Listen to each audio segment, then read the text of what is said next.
Morbius, the newest film in Sony's Spider-Verse, has finally been released after many delays. Biochemist Michael Morbius tries to cure himself of a rare blood disease, but when his experiment goes wrong, he inadvertently turns himself into a vampire instead. Morbius is a movie that we've been waiting on for a very long time. The first trailer came out like over 2 years ago at this point. It's been delayed countless times, but finally it has been released, and it's not very good.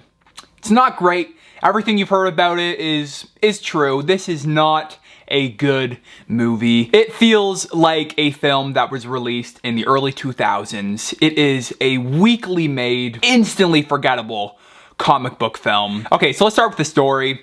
The story here is all over the place, completely convoluted, filled with plot holes, and just not interesting. There's nothing about this story that we haven't seen before. There's nothing about this story that is necessarily intriguing or interesting. It's just kind of dull and boring. The setup is poorly done. The dialogue is surprisingly bad for being a comic book film in 2022. You'd think we'd figure this out by now. If you look at the people involved here, you look at the screenwriter, they did movies like Dracula Untold and Gods of Egypt. So I don't know why they keep choosing these people who don't have a good track record to helm these projects. From a filmmaking perspective, this film is also just very weak. It's not directed particularly well. It doesn't have any sort of style or uniqueness to it. The cinematography is dark and dull. The CGI is super noticeable and heavily relied on. The action sequences in here and the way they use and the way they visualize Morbius's abilities is just completely CGI, and weak CGI at that. In particular, like the final battle in the third act of this movie is just visual noise. It's a big, bland mess of CGI that is pretty much incomprehensible at the end of the day, which is something that can be said about really all of the action scenes in this movie. Also, let's just talk about Morbius's powers for a second.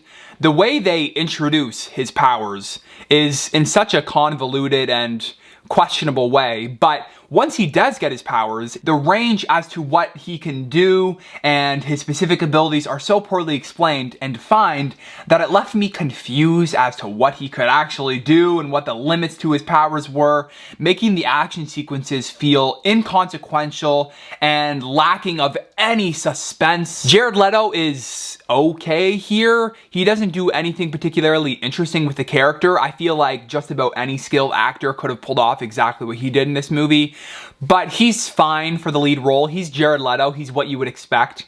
But the other supporting characters here are just not really memorable at all. Matt Smith is clearly having some fun, which I appreciated, but the rest of the supporting characters here are just not memorable and barely in this movie. Also, this movie straight up just baited Spider-Man fans with its false advertising. If you look in the trailers, you can see you got the shot with Morbius walking past the Spider-Man on the wall. You got the Osborn Tower. You got some other references. You got a whole bunch of shots of Michael Keaton in there. Basically, all of those are cut out except for one post-credit scene of Michael Keaton. So this movie also just straight up baited fans with its advertising. And I think a lot of editing was done to this movie, and this film was changed a lot after No Way Home was released, because this film was supposed to originally come out before No Way Home, so they had to change things around. But at the end of the day, this film doesn't have any of those Spider-Man references at all, so don't expect that going into this. It is basically completely connected from the Spider-Man universe, except for that post-credit scene. Man, those post-credit scenes are rough. I won't get into them because this is a spoiler-free review, but those post-credit scenes are rough. They are rough. Anyways, so that's my quick review of Morbius. Overall, it's an incredibly messy and instantly forgettable comic book origin that is poorly constructed and honestly a waste of 2 hours. Morbius gets a strong 1.5 out of 5. After both the Venom movies and now Morbius, I'm pretty concerned about the Sony Spider-Man universe they're setting up here. I've not liked the direction they've took. I've not been a big fan of any of these 3 movies thus far. So we'll see where it goes. We'll see how Kraven the Hunter turns out, but I'm concerned. Let me know what you guys thought. of Morbius down in the comment section below if you got a chance to check it out. If you're still watching, thank you so much. Make sure you like and subscribe. It really helps the channel out. Follow me over on Twitter and Letterboxd for all my film takes over there, and I will see you in the next video. See ya.